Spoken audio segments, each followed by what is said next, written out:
to talk about today was if you're still in a day job and you are a female entrepreneur and you're looking to get your online or digital business, your bricks and mortar business up and running, but you're still financially needing to be in a day job.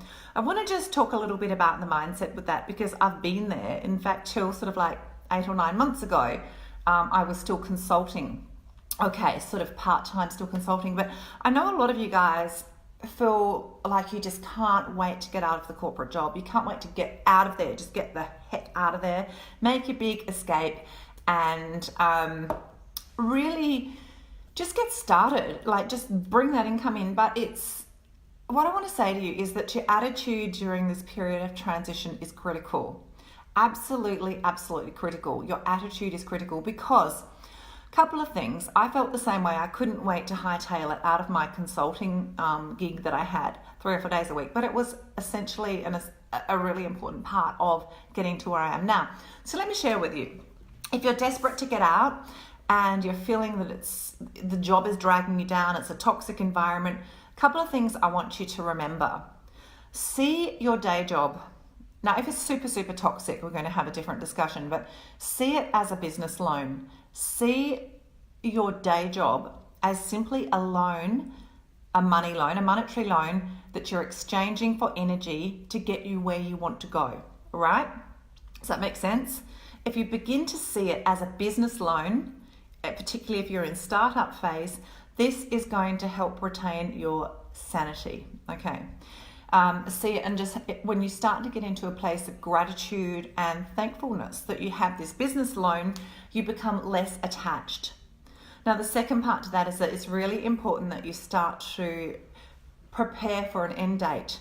When is this job going to end? When are you going to actually declare that this time for me to be working full-time, part-time, whatever it may be, is over?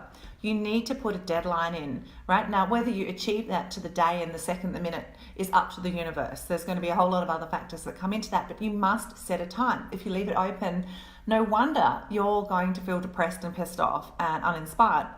Hey, Simone. Simone's joined on my business page. How are you, gorgeous human? So I haven't seen you for a bit. Good to see you. Simone, we're just talking about how to stay sane when you're still in a day job and you're planning your big exit. So we've all walked this path to some degree. So 1, see your day job, no matter how menial or how important or how flying it is, see it as a business loan.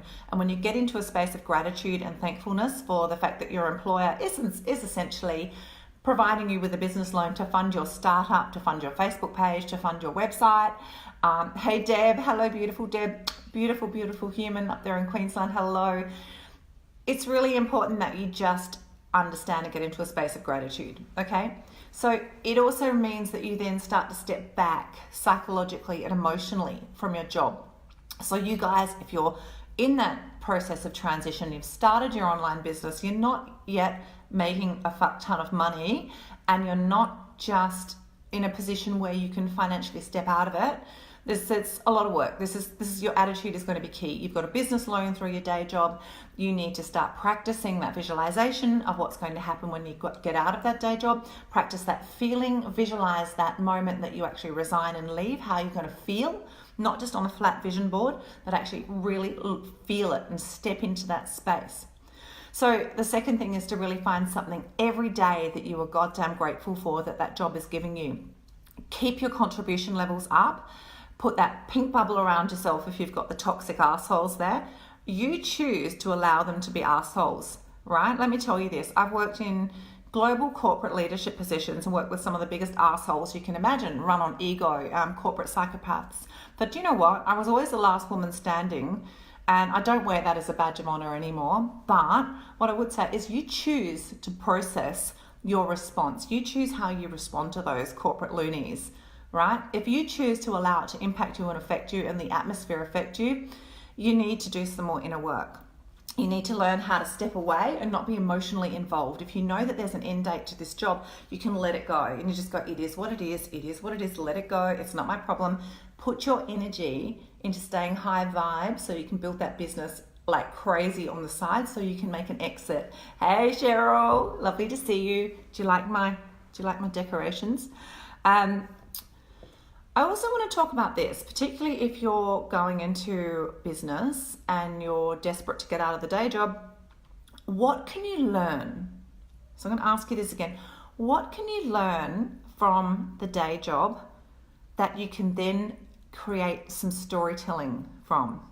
So what experiences are you having? I'm looking pretty. I'm liking my white teeth. It's very good. No coffee stains on them. What can you choose to learn?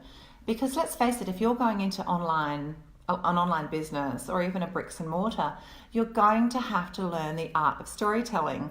Like, how do you, hey Beck, good to see you. How do you, got a lot of budding and successful female entrepreneurs right now on this, so this is great. How do you then do that? Well, you say, well, okay, what shitstorm is happening in my day job? Or what crazy stuff is happening? What psychopaths are in this, corporate psychopaths are in my business? What, like for you guys who work, like for you, Cheryl, you're a hairdresser. It's a very talented and skillful profession, but you're working with probably people who've got ego, or they might be drama llamas. What can you learn and take away from those people and create a story for your customers and moving down the track? You know, when I share with you guys around my experiences in the corporate world, you can turn that around and really find a story. You can find a story to share. So what stories can you extract from your environment that you're in at the moment? Is a rich tapestry that you're in, no matter whether you're working at McDonald's or you're working in a global corporate career. There is going to be a rich tapestry of human experiences that you can pull from that and say, well, what can I share with my online audience? What can I share that's relatable? And this is my experience. What can I learn from this? And I get a lot of environments are toxic, and that's going to be something you need to learn to shield yourself from, in terms of putting that pink bubble around yourself, knowing it's them, it's not you. What is that? How am I responding? Yeah, not reacting, you respond.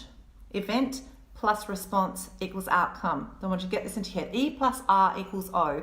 This is way back in the days when I trained with Jack Canfield. The event, what is the event? How you respond to it will equal the outcome. You can choose to go blah, blah, blah, blah, blah and have massive meltdowns all the time, or you can choose to go, okay, this event really sucks. I recognize that. I'm not going to react. I'm going to step away and I'm going to take some time so I respond. So you're coming from a place of control. You're coming from a place where you're centered. You're coming from a place where you are okay with who you are, and you're not just reacting to something that's been thrown at you. You're simply saying, I'm going to step back and I'm going to stay in integrity and within my own divinity, and I'll respond. Right, so it puts you back in the driver's seat. Very, very important. And that will equal your outcome. So E, event, plus R, how you respond, equals the outcome. Good one to really remember. So I just want to quickly recap, because I said I'm going to keep this under 10 minutes. See your day job, particularly if you're trying to exit and get your online or your coaching or your consultancy or your MLM going and really fast tracking that, or you simply just want a career change. See it as a business loan. See it as a financial, a monetary loan that you're receiving in exchange for some energy that you can then go and focus on your, your side hustle, your big gig, that passion, that thing that you want to be doing. Thanks, Shez. She's put E plus R equals O up. Thank you. I want you to find something that you can be grateful for every single day. What can you learn? What can you learn from the scenario that you're in? What can you take away? Can you look at the customers that are coming into your business as what similarities will they have as customers in the business that you're starting?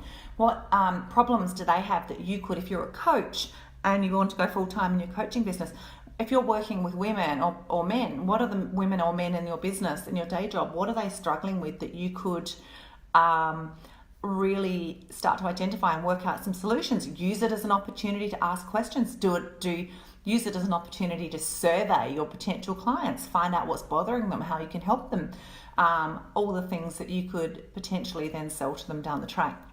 And the final thing is remembering, what are the stories? Is that making sense? What are the